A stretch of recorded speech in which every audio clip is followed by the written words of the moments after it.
And Malcolm, how are you kind of thinking about your investments right now?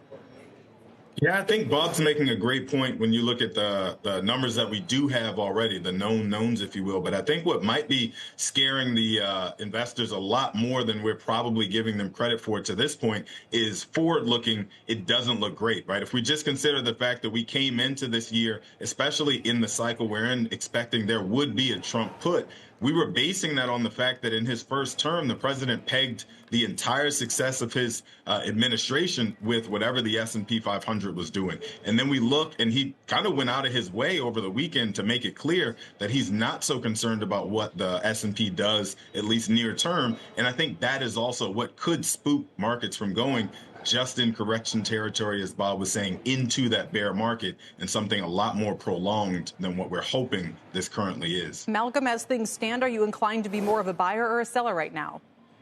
Well, I think you have to take caution when you answer that question to determine whether you really have the stomach to ride out that difference between correction territory, right? We're stepping in and buying a 10% dip, to bear market territory where we're talking 20% plus. Because if I'm putting $100,000 to work today and within 2 weeks, I'm telling you it could turn into $85,000, let's say, if there's another 15% drawdown. If you don't really have it in you to sit it out and wait and see the turnaround come, I don't think that this is the place where you buy this dip. It's probably smarter to just T-bill and chill, because we do expect that there is more volatility coming as the president continues to ratchet up trade policy and the rhetoric around tariffs. And Bob, where would you say that kind of leaves us now for the rest of the week? And in terms of the commentary from the president, and hey, again, a reminder that if we do get some kind of, better solution on Ukraine, the market was obviously quite worried about that too.